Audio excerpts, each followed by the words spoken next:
Salut à tous, comme d'habitude laissez un pouce bleu et un commentaire, ça aide beaucoup la chaîne, et si vous voulez soutenir mon travail, un lien vers mon Utip est en description. Aujourd'hui je vous propose à nouveau un Throne of Game analyse et théorie, cette fois-ci sur un jeu que je n'attendais plus tellement l'opus précédent date. Qui dit analyse et théorie, dit spoiler, donc fuyez si vous n'avez pas fini le jeu. Aujourd'hui je vous parle bien sûr de Devil May Cry 5. Comment tu prononces Devil May Cry? Ça me fait saigner les oreilles. Ah ok pardon, Devil May Cry. C'est mieux? Là c'est mieux, merci beaucoup.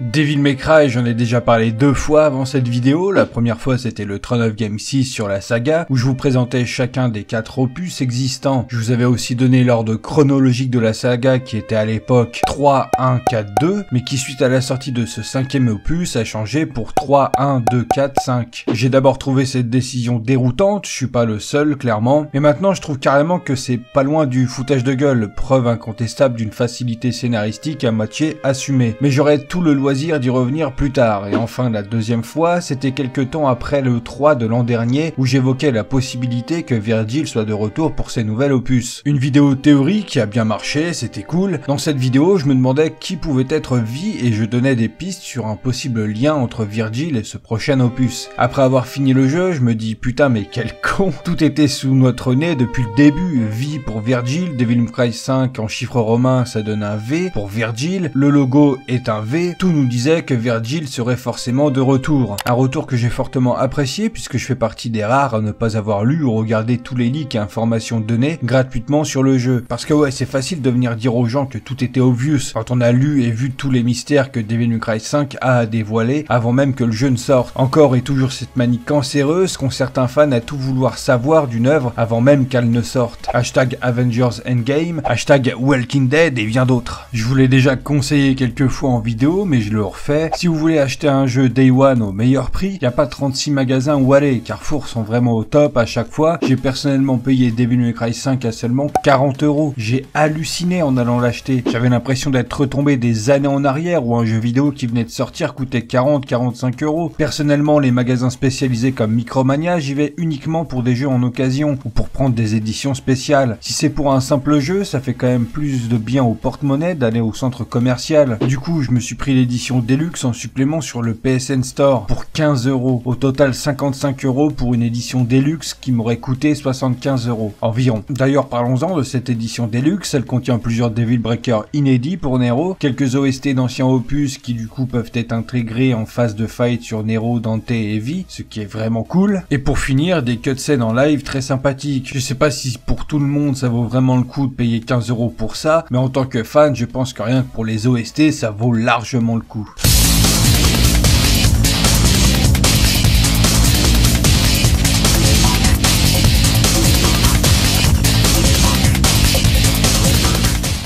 Ce que j'ai adoré avec ce Devil May Cry 5, c'est que son gameplay est resté fidèle à la saga malgré les années qui ont passé. On aurait pu avoir des changements, on est en 2019 après tout, mais non. Devil May Cry 5 est un jeu old school et c'est ce qu'on aime. On est resté sur ce système de mission avec des cinématiques en début, pendant et sur la fin de chacune d'elles. Les niveaux proposés dans ce chaos dans la ville de Redgrave, puis en son cœur infecté par les démons, sont vraiment sympas et m'ont fait penser un peu au premier opus de la saga. Plus on avance et plus la ville est infectée, déformée. Les décors sont bien gore et dégueux comme les premiers jeux de la saga. Je me souviens qu'on m'avait dit que certains avaient beaucoup apprécié les premières missions, mais qu'arrivés vers le milieu du jeu, ils avaient commencé à ne pas aimer ce que proposait Devil May Cry 5. J'avais eu cette remarque au moment où je commençais mes premières missions. Je me souviens m'être dit que j'espérais que les gens se trompent. Capcom n'a pas pu merder son jeu. Arrivé à cette fameuse moitié de jeu où on commence enfin à jouer Dante, c'est là que j'ai compris ce qui n'avait pas plu aux gens et surtout j'ai compris pourquoi ça ne leur a pas plu. En fait, à partir partir du moment où on contrôle Dante, c'est à ce moment-là qu'on n'a pas seulement que de la baston badass, on a aussi des énigmes, des moments où il faut utiliser son cerveau pour passer le niveau, ce qui a été toujours plus ou moins présent dans les DMC, surtout dans les premiers. En résumé, ceux qui n'ont pas aimé cette partie du jeu sont tout simplement ceux qui n'ont jamais fait un Devil May Cry avant, ou alors ils avaient complètement oublié que ça a toujours été présent. Là dans ce DMC 5, on est quand même largement bichonné. Il y en a très peu et en plus c'est uniquement quand on joue Dante et ils ne sont pas si difficiles que ça. Parlons des personnages jouables et de leur gameplay. Avec Dante, on est dans du classique, un peu revisité dans le sens où les styles de combat sont limités à 4, Swordmaster, Gunslinger, Royal Guard et Trickster. Pour rappel, dans DMC 3 on en avait 2 de plus et dans DMC 4 1 de plus. Bon, je dis pas que c'est une infamie d'avoir limité à 4, hein. Dans DMC 4 c'était un peu le cas durant toute l'aventure avant que Dante utilise Yamato. Donc c'est bien assez pour comboter, mais ça aurait été sympa d'en avoir plus et de pouvoir les choisir comme on choisit nos armes et leur ordre dans l'inventaire. Niveau armes et guns, on est toujours aussi bien servi avec Dante. Les guns, on a toujours bien sûr Ebony et Ivory, le fusil à pompe Coyote et Kalina Han, le lance-missile. Les épées et autres armes de corps à corps, on a la base Rébellion, l'épée que Dante a depuis le 2 en épée principale, Sparda, l'épée légendaire donc de Sparda, qui a eu 2 formes au total dans la saga, une en longsword sous le nom de Force Edge dans DMC 3, et celle que l'on connaît tous qui est principalement utilisée par Trish dans la saga. L'épée Dante qui apparaît de Dante sous sa forme Majin Démon, qui ressemble énormément à Sparda puisqu'il possédait l'épée Sparda quand il s'enfonça son épée Rébellion pour se transformer en Majin Démon. Suite à cette transformation, Dante a une épée qui porte son nom donc, et qui est entre guillemets la fusion de Sparda et de Rébellion. Cerberus, le retour, qui à la base n'avait que l'élément de glace dans DMC 3, mais cette fois dans DMC 5 on a la glace, une forme en bâton avec le feu, et enfin l'électricité d'une couleur violette qui fait énormément penser à l'épée Alastor du premier opus de la saga. Dante utilisant bien sûr Cerberus en mode Bruce Lee qui utilise des nunchaku, avec les mêmes fameux cris que l'on connaît tous.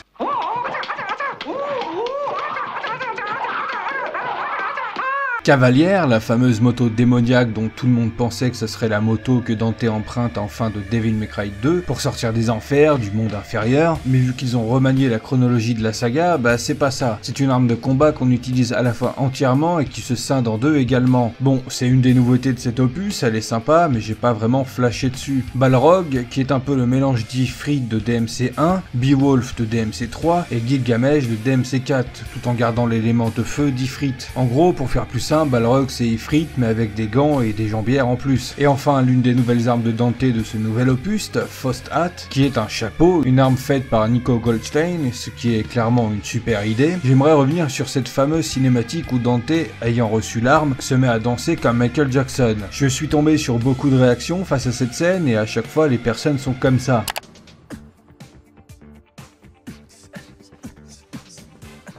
What the fuck am I watching right now?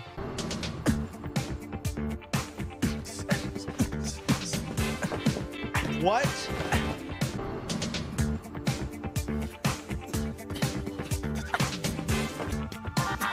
What the fuck?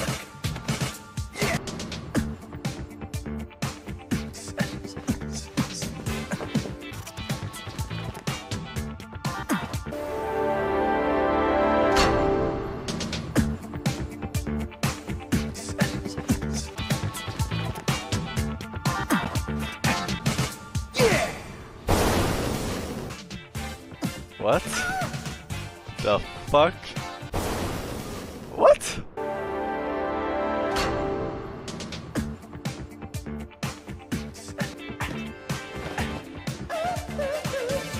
On est sur de l'incompréhension la plus totale parce que, encore une fois, ce sont des réactions de personnes qui n'ont visiblement jamais fait de Devil May Cry avant ce 5e opus. Voir Dante danser du Michael Jackson, c'est d'abord un bel hommage au roi de la pop, et puis c'est surtout et avant tout normal. C'est pas la première fois que ça arrive de voir Dante faire un petit show après avoir reçu une nouvelle arme. C'est présent depuis le 3.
satisfied. You are set free.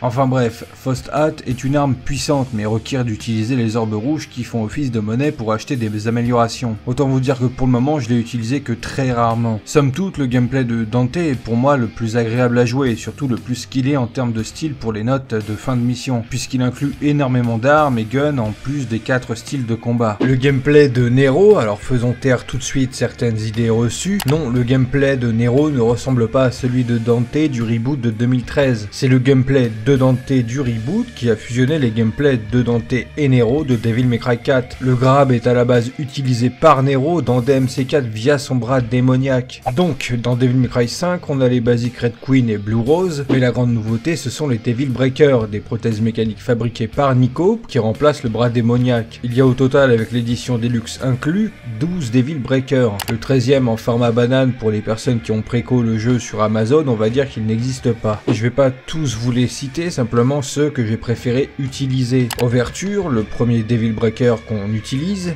Gerbera que j'ai trouvé très utile en fight, Punchline que je considère comme le plus badass, une espèce de roquette qui attaque les ennemis et revient un peu comme un boomerang, plus le fait qu'on peut se poser dessus quand il est en plein vol, le diriger et attaquer tel un surfeur Suko qui irait en 1v1 contre un mégalodon, et enfin Rawhide qui est une chaîne en métal me faisant beaucoup penser à Ghost Rider. Les plus attentifs ont remarqué que ce n'est que les Devil Breakers du jeu de base. La raison c'est que ceux de l'édition Deluxe, je les trouve soit trop trollesques, soit un peu trop cheatés, donc j'ai préféré me faire des sets en prenant ceux du jeu de base, typiquement le Pasta Breaker qui est un bras avec une fourchette qui à la base sert à Nero pour manger des pâtes, et celui d'Amazon avec des bananes là, bon pourquoi avoir fait ça quoi. Le Mega Buster ça va, c'est un gros clin d'œil à Megaman, c'est sympa. Donc le gameplay de Nero est basique par rapport à Red Queen et Blue Rose, mais avec une grosse plus-value que sont les Devil Breakers qui permettent de varier les combos et animations en fight. Le gameplay de Vi, aka le côté humain de Virgil. On est sur un tout nouveau gameplay pour ce troisième personnage jouable, clairement c'est une belle surprise. Vi possède donc Shadow, une espèce de panthère noire qui se transforme sous plusieurs formes permettant d'attaquer au corps à corps. Griffon l'oiseau qui lui attaque à distance et permet à Vi de se protéger des ennemis. Nightmare, un grand colosse que Vi invoque en utilisant ses pouvoirs démoniaques puisque ses cheveux deviennent blancs. Pendant que Nightmare est présent, ce dernier est donc très lent mais tape très fort et Vi peut s'y accrocher sur le dos, lui permettant d'être un temps à l'abri de certains ennemis. Et enfin la canne que Vi utilise comme une arme pour terminer ses ennemis. En effet, Vi est un personnage qui utilise ses familiers avatars pour se battre à distance. Aucune fight au corps à corps hormis la canne qui sert uniquement de finisher.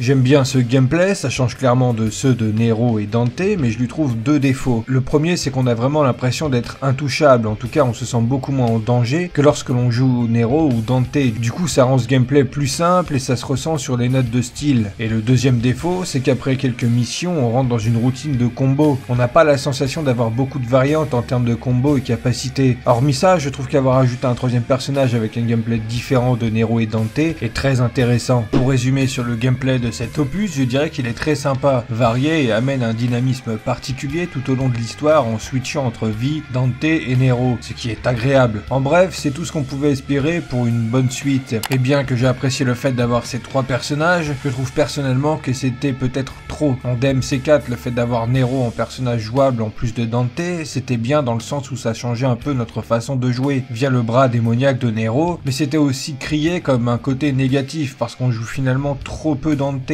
alors qu'il est censé être le personnage principal de la saga. Mais pour le coup, il se justifiait très bien. On commence le jeu avec Nero, on rencontre Dante qu'on prend pour un ennemi au début. C'était une bonne façon d'introduire le neveu de Dante et fils de Virgil. A comparaison, Vi dans DMC5, quelque part on aurait pu l'avoir dans l'histoire et ne pas forcément le jouer. Un petit détail aussi qui m'a sauté aux yeux et un peu déçu, c'est le fait qu'on ait des objets du décor qui sont destructibles, mais ne rapportent pas d'orbe rouge ou verte, alors qu'avant on pouvait s'en procurer comme ça. C'était sympa de se défouler sur les décors pour ça, là dans DMC5 on les a mais ils ne rapportent rien, c'est dommage. Au moment où j'ai écrit cette vidéo, le mode Bloody Palace n'est pas encore sorti. Pour ceux qui ne s'en souviennent pas, ce mode de jeu est dans la saga depuis le deuxième opus. L'objectif étant d'enchaîner les zones remplies d'ennemis avec une difficulté croissante. Et donc pour DMC5, on peut avoir déjà quelques extraits sur YouTube, en particulier sur la fin où on refait le combat final contre Virgil et les fins sont tellement fun. What you lack is this.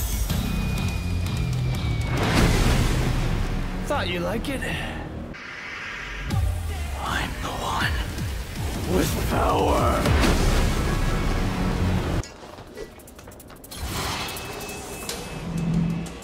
Who's ready to die first?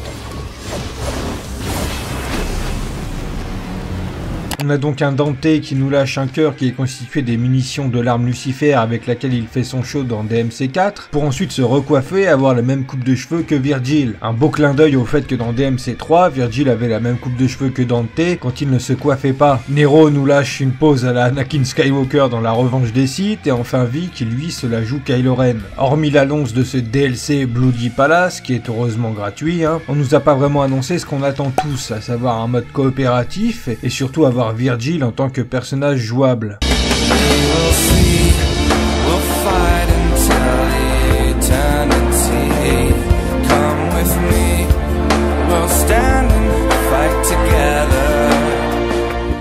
L'histoire de Devil May Cry 5 est vraiment excellente et je n'ai absolument aucune déception par rapport à cette dernière, ni au traitement des personnages. Bon, bien sûr, c'est pas la perfection, il y a bien des détails que j'aurais préféré voir être traités autrement, mais ce n'est pas de la déception, c'est plus du regret en fait. Très clairement, le fait d'avoir décidé de changer la chronologie de la saga, en faisant que DMC2 se situe avant DMC4, bah c'est dommage. Je pense qu'ils ont choisi de simplifier la saga, parce que comment expliquer le fait que DMC2 se passe après le 4, si Nero et les autres sont absents. Une simplicité de compréhension de l'univers qu'on voit très clairement tout au long du jeu. Chaque personnage, dès qu'il est présenté pour la première fois, a le droit à son nom affiché et ce qu'il est dans l'histoire. On sent que Capcom a voulu faire en sorte que n'importe qui puisse jouer au jeu sans avoir eu à faire les 4 opus précédents. La vidéo qui résume toute la saga est bien sûr là pour ça. D'un côté c'est bien, peut-être que si le jeu rencontre un bon succès, on pourrait espérer une suite. Mais d'un autre côté ça peut porter préjudice. Comme j'ai pu vous le montrer avant, certaines personnes ne comprennent pas le fait que Dante danse du Michael Jackson par exemple. Encore une fois, ce sont des petits regrets, l'important dans cette suite c'est son histoire, ce qu'elle apporte de nouveau. Devil May Cry 5 possède le schéma tout à fait classique d'un DMC. Un méchant démon débarque en ville, c'est la merde, Dante et compagnie font le parcours habituel jusqu'au boss final du jeu, à savoir traverser la ville, gravir les échelons d'une espèce de tour démoniaque remplie de démons, avec plusieurs boss et parfois des énigmes. Sauf que cette fois-ci, le scénario, le déroulement des événements est traité sur différents timelines. Chaque début de mission est marqué par la date et l'heure de l'événement,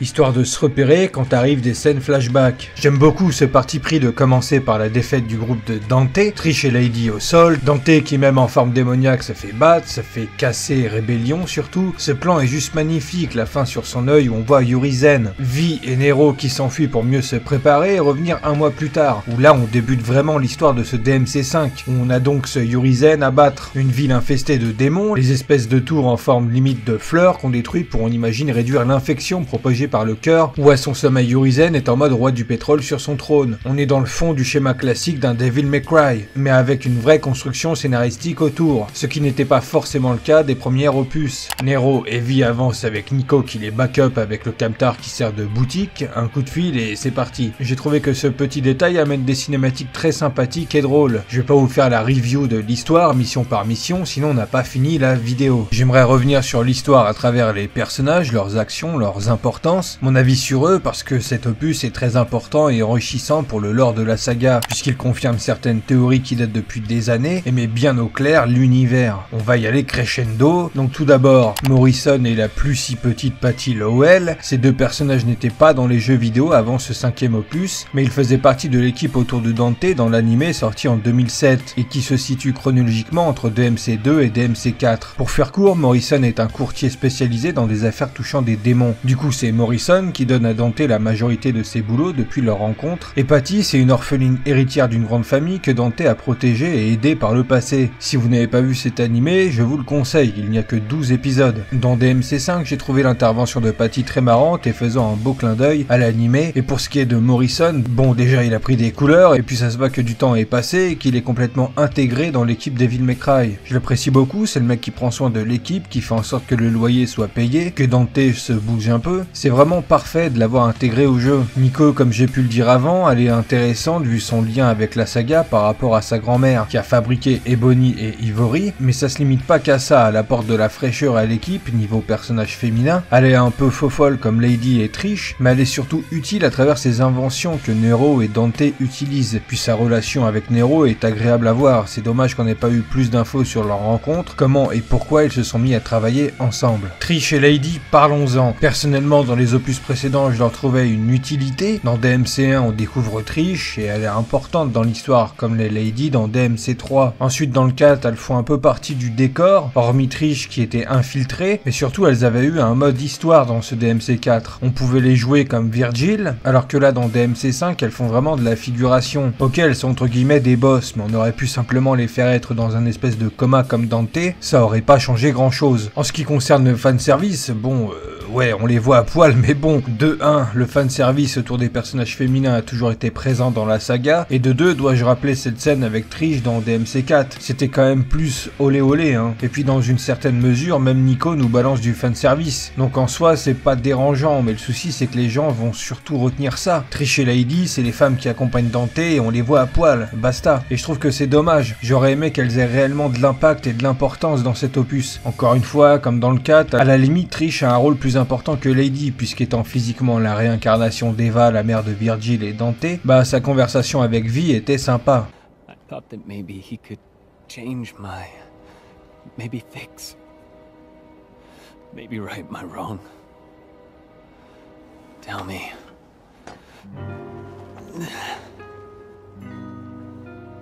Was this fool before you, right? I'm not your mommy, V. You're a big boy.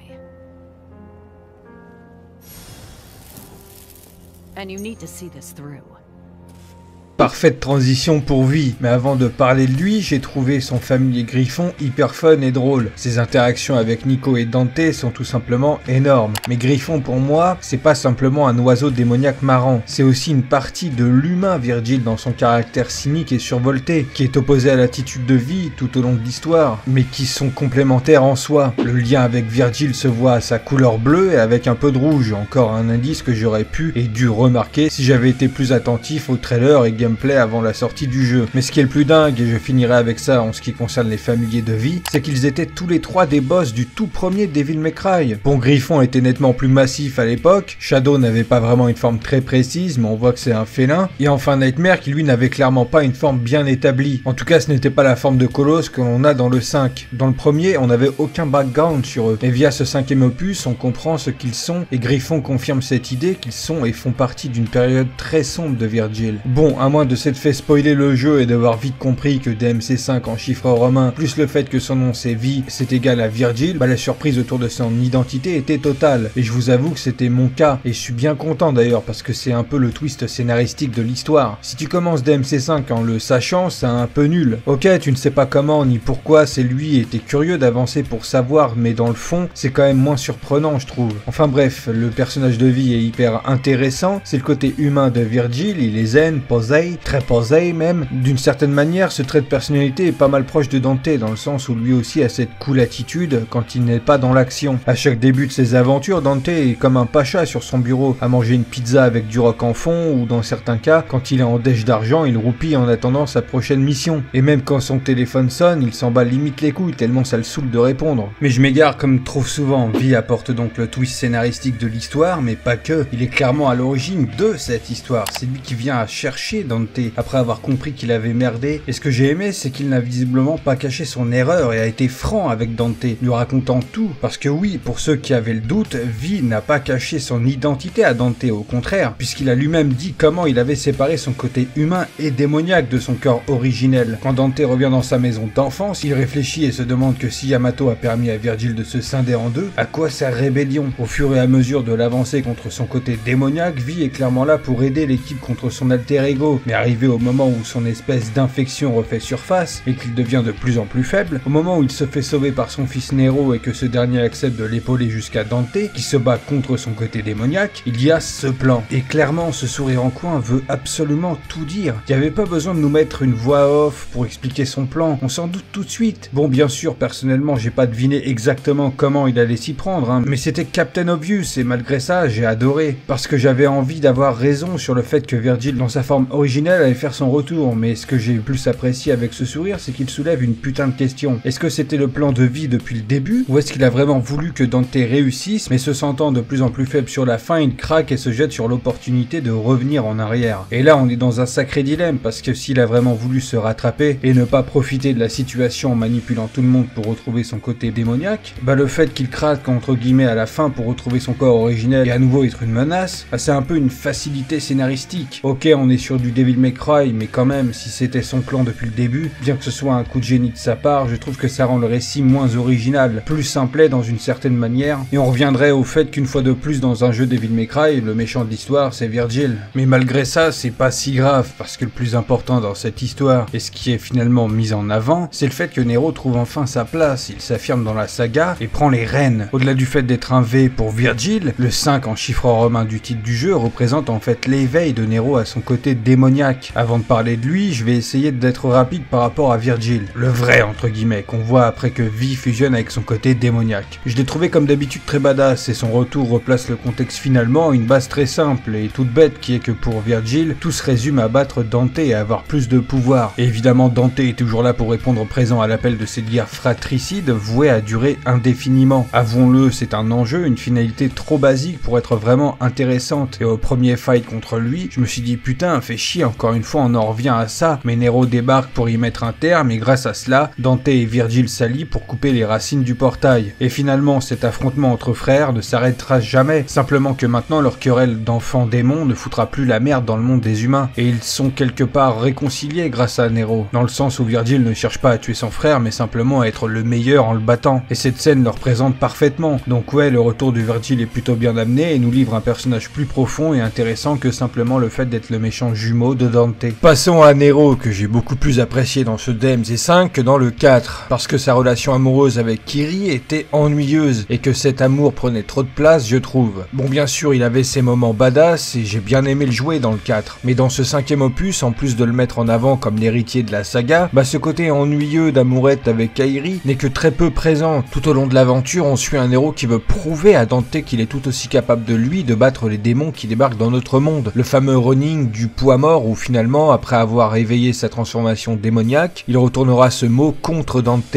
affirmant ainsi qu'il est le digne héritier de son père et de son oncle. Avec cette fin, on a un héros plus mature et moins dans les baskets de Dante. Typiquement dans le 4, c'est Dante qui sauve la situation, là dans le 5, c'est l'inverse, et ça laisse une grande porte ouverte à de possibles suites des aventures de Nero, reprenant la direction du Devil May Cry, avec toujours Trish et Lady sur le côté, pourquoi pas. On va pas se le cacher, Nero est bien badass, et ses dialogues avec les boss dans le jeu sont dans la lignée de ceux de Dante. Un DMC avec seulement Nero, bah ouais, pourquoi pas. Et enfin Dante, fidèle à lui-même et à ce qu'on a l'habitude de voir de lui. C'est un peu l'électron libre, le personnage qui survole son histoire, sa saga à travers sa badassitude nonchalante, qui se bat parce qu'il le faut, mais ses raisons pour se battre ne sont pas vraiment principales ou essentielles à lui-même. Ce que j'attends d'un bon Dante, c'est avant tout qu'il soit lui-même, qu'on se marre à chaque punchline et dialogue, qu'on désigne du démon avec classe, avec un badass inégalé dans le monde du jeu vidéo selon moi. Et dans ce DMC5, eh bien c'est tout à fait respecté, même s'il y a quand même plus de profondeur dans le personnage, via le fait que c'est encore une affaire de famille et que du coup on en apprend un peu plus sur son passé et sur ses réelles motivations qui n'étaient peut-être pas très claires à l'époque, quant au fait de son combat éternel contre son frère jumeau Virgil. Battre le grand démon Urizen qui fout leur ville d'enfance en ruine, c'est un scénario de base d'un DMC. Là où c'est plus profond, c'est que Dante y va pour en finir une bonne fois pour toutes avec son frère qu'il pensait mort ou enfermé dans le monde inférieur depuis des années. Donc voilà, on a toujours ce Dante fougueux qui ne s'arrête pas trop sur des détails. On n'a jamais vu un Dante lâcher un monologue pour parler de sa vie, de son but dans l'histoire, mais on a donc un Dante avec quand même plus de profondeur qu'auparavant, et c'est juste assez pour être efficace et respecter l'aura, la présence qu'a toujours eu Dante dans la saga. Donc voilà, l'histoire proposée par ce 5e opus est tout à fait à la hauteur de ce que j'en attendais, et je suis plus qu'heureux d'avoir eu cette suite. On est plongé dans cette histoire, cette quête, et ce qui est sympa, c'est qu'à chaque mission, les cinématiques te donnent encore plus envie d'aller au bout. Maintenant oui, c'est vrai qu'on est en 2019, et que grossièrement, l'histoire du jeu ne fait qu'environ 3 heures. Oui, en 2019, 3 heures d'histoire, c'est pas grand chose, et ça pourrait être une grosse critique légitime dans un sens. C'est vrai que finir l'histoire du jeu, ça ne m'a pris que 2 ou 3 grosses sessions de jeu. Mais franchement, qu'est-ce qu'on aurait pu attendre de plus pour un Devil May Cry? C'est un beat'em all qui a révolutionné le genre en proposant des scores de style, de multiples combos avec de multiples armes à disposition. L'intérêt d'un Devil May Cry, c'est de refaire le jeu pour atteindre un score encore plus plus élevés en passant par les difficultés les plus hardcore possibles. Avec le temps, bien sûr, on demande de plus en plus aux jeux vidéo d'avoir une grande profondeur scénaristique et un intérêt plus grand que simplement battre des ennemis et passer au niveau suivant. Et bien pour un Devil May Cry, ce 5e opus nous gâte à ce niveau-là, je trouve. Alors certes, il n'est pas bien plus long que le 4, mais je trouve qu'il est quand même plus percutant et surtout plus efficace dans sa narration.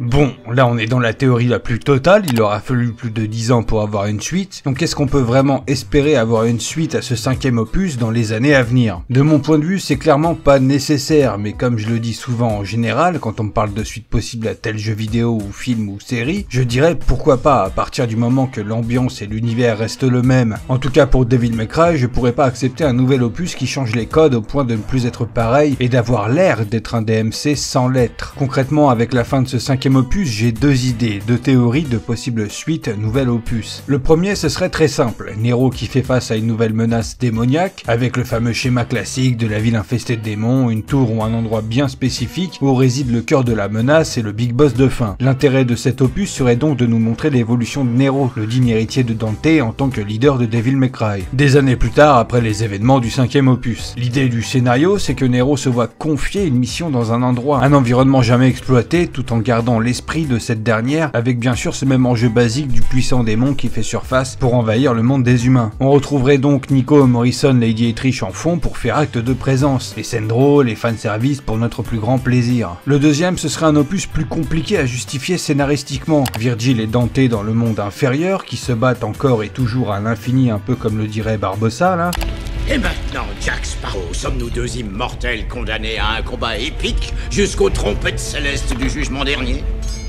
Et au bout d'un certain temps, plusieurs années, pourquoi pas, il remarque d'une quelconque manière que certains démons plus puissants que la majorité projettent d'envahir encore le monde des humains, en ouvrant à nouveau un portail. L'idée serait que les frères jumeaux s'allient pour empêcher que ça se produise. Du coup, là où c'est compliqué à mettre en œuvre, c'est comment faire en sorte d'adapter le monde inférieur pour faire un parcours d'un point A à un point B, avec des environnements crédibles à explorer. Si c'est du full désert sans rien de spécifique comme endroit, bah c'est pas la peine quoi. Pourquoi pas un grand classique, une immense tour comme celle du 3, mais inversée, puisqu'à sa base il y aurait l'ouverture du portail. Ce jeu proposerait donc bien sûr de jouer Dante et Virgil. Perso j'instabaille directement, je vends mon rein, mon foie, ce que vous voulez pour un jeu comme ça. Voilà pour mes deux idées pour un possible prochain opus. Ce que je trouve assez cool avec mes deux idées, c'est qu'elles peuvent très bien fusionner pour donner un seul et même opus. On suivrait l'avancée des deux parcours à tour de rôle, Dante et Virgil dans le monde inférieur, Nero dans le monde des humains et avec à la fin de possibles retrouvailles. En définitive, ce 5e Devil May Cry est un grand condensé de nostalgie de la saga, de clins d'œil, de liens, et il conclut le passage de pouvoir, de responsabilité à Nero, puisque maintenant Dante et Virgil sont coincés dans le monde inférieur, et que Nero, lui, est par héritage, on peut dire, le garant de la protection de l'humanité contre les démons qui arriveraient à quitter le monde inférieur. Je trouve que cette fin est une réussite, et elle est parfaitement illustrée par cette scène où Nero s'éveille à son côté démoniaque et sépare Virgil et Dante.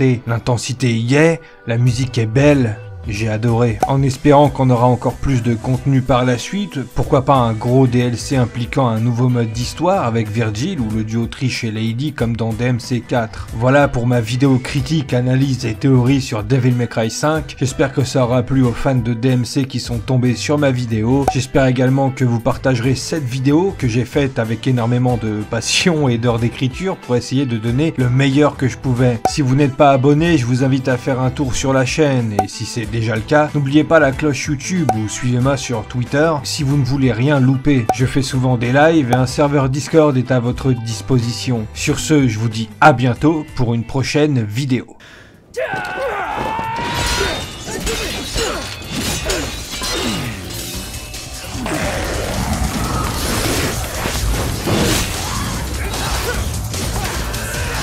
Don't you dare say it's jackpot!